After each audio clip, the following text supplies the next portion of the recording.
Hey guys, welcome back to the channel. Today we're going to talk about what to do this time of the year when the bass fishing gets tough. We're going to explain to you why it's getting tough, what you should do to counter react that so you catch some fish this time of the year when it's really hard to catch fish for most. And I'm going to give you a few lures that I would personally use that will help you and explain why you want to use this. Okay guys, stay tuned, it's going to be a good one.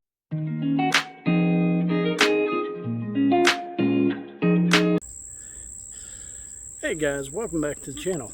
Like the introduction said, if you're having trouble catching fish, this video is for you. This time of the year, fishing gets tough.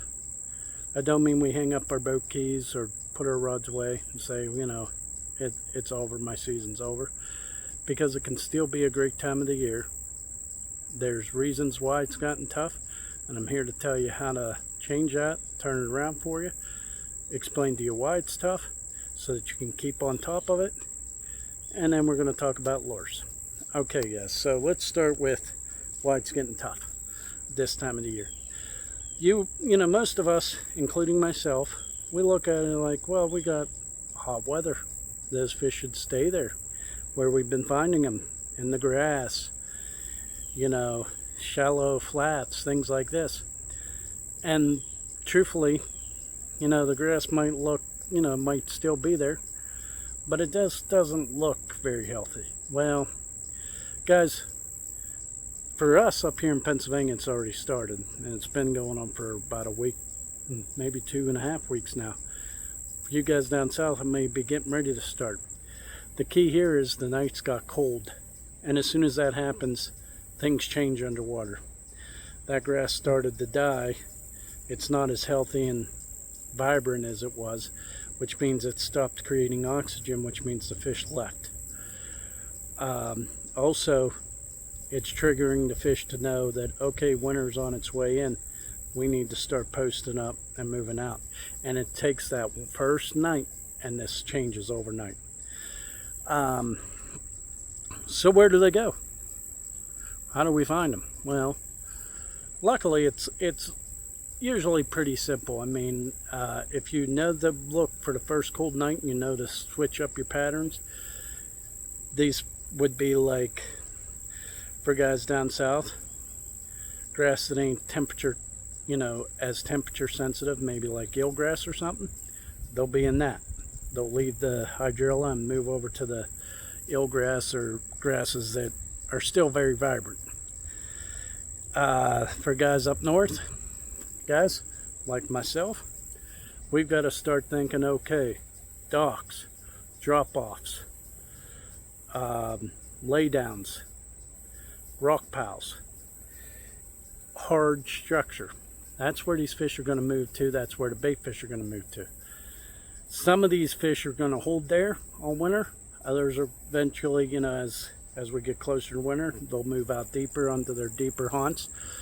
But some will stay in the hard structure. But this is the transition period, guys. This is where they start to make their way back out to their winter haunts, wherever that may be.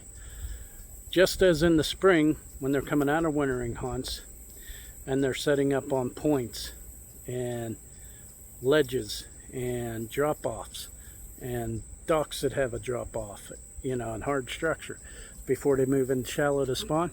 It happens again now, getting, you know, working our way back to winter. So knowing this, guys, you guys that still have vibrant grass that ain't temperature sensitive, you can still fish that grass. Guys, if you noticed your hydrilla or whatever, your grass just doesn't look very healthy, get out of there. The fish aren't there no more. They left. That, like I said, the first cold night of the season, they're moving on. Start looking for hard structure or grass that's still very vibrant that will be producing oxygen. If it starts looking unhealthy and it might still be green but just don't look right, it ain't creating oxygen, which means those fish have abandoned that area. Okay guys, so what do we do in that case? Now we know why it's happened, what to do, where to look for them, what baits should we be throwing? Well, guys, it's kind of like this. You know, we have, for lakes that have shad, and I'll even go and say bluegill, everything spawned in the spring. Okay, so now what do we got? We got two extremes. We got big adult fish or big adult shad, and we got little baby shads or little baby bluegills. These fish are going to be eating both.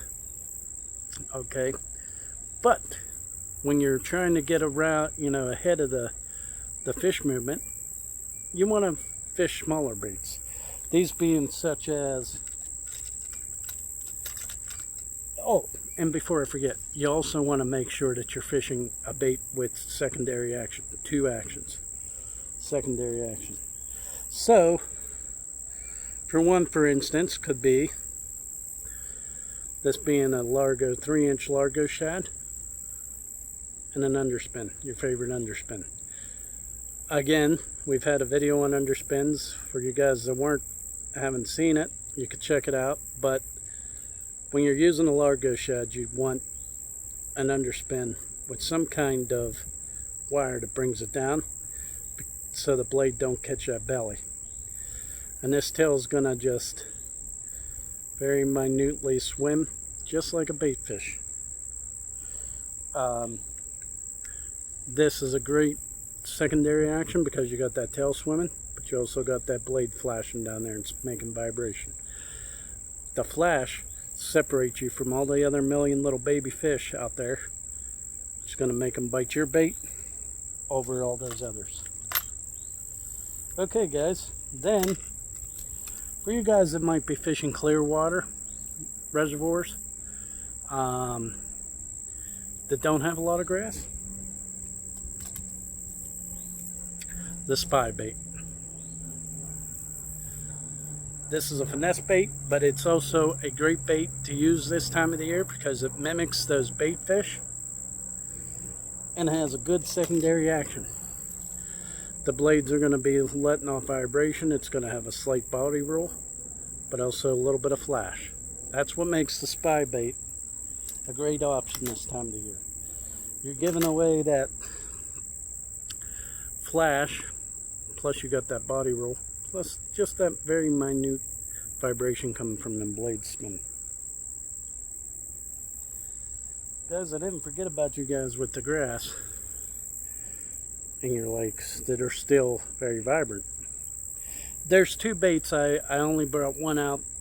One would be a swim jig with a 3-inch Largo shad or your favorite 3-inch swim bait that has more of a, you know, maybe a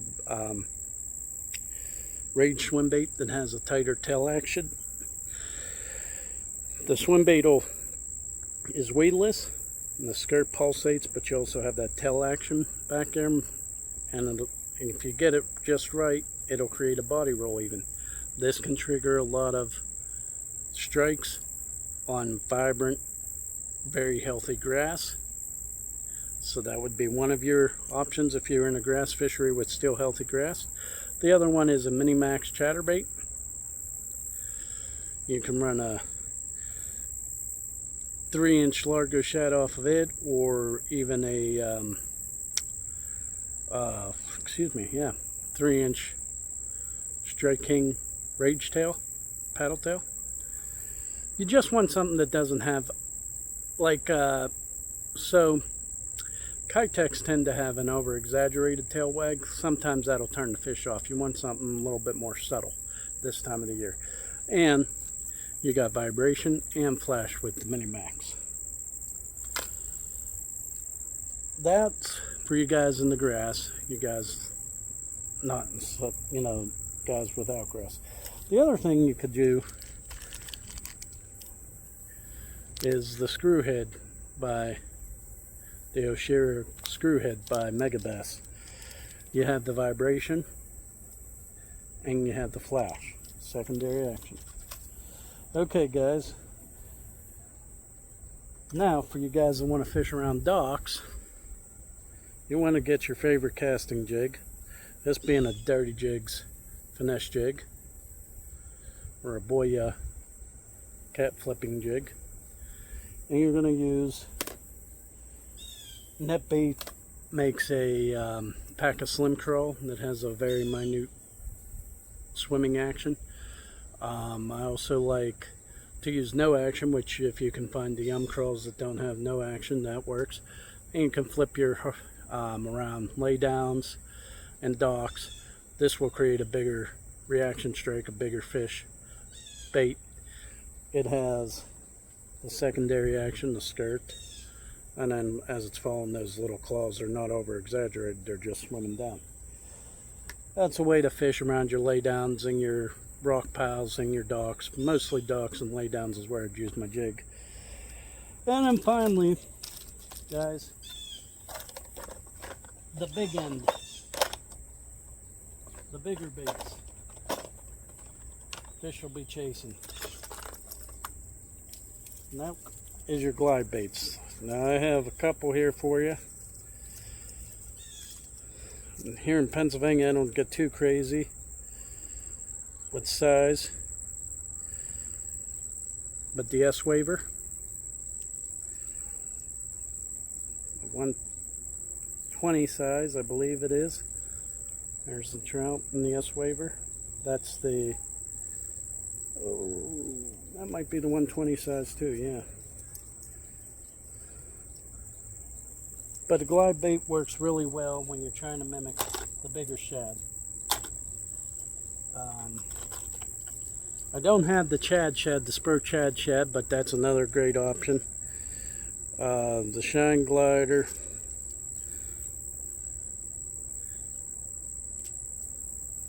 Mimics your shad. But guys, using a glide bait, this big bait bite starts now and will continue on into the fall. It's a great time to use them if you want to get bigger fish. You need this, you know, you need the drawing power of a bigger bait sometimes to bring these fish up to cause them to strike. But you want to avoid at all cost the middle-sized baits. Those baits are not going to work this time of the year. They're either going to feed on the big bait fish or the real tiny ones. So your downsized, your middle-sized baits, you'll get bites, but if you stay to one extreme or the other, you'll produce more bites. The other thing, guys, I wanted to mention is, oh, I done forgot what it was. Yeah, you just want to stay to the big side or the little side to have that attracting power. You know, your smaller, your medium-sized baits, they're going to catch fish, but they're not going to, you know, that's not what the fish are feeding on. That's not what's legitimately living in the lake at that time. They're eating the adults or they're eating the little babies. That's why these baits will produce more for you. Okay, guys, well, if you liked what you've seen, hit the thumbs up button. If you haven't subscribed, please consider doing so. It helps out the channel tremendously, and I can't tell you how much I appreciate it. If you have any questions, or you just want to say hello, or left something out that you think could be helpful for folks, please leave it in the comments below. Love to hear from you. Alright, until next time, guys, we'll see you.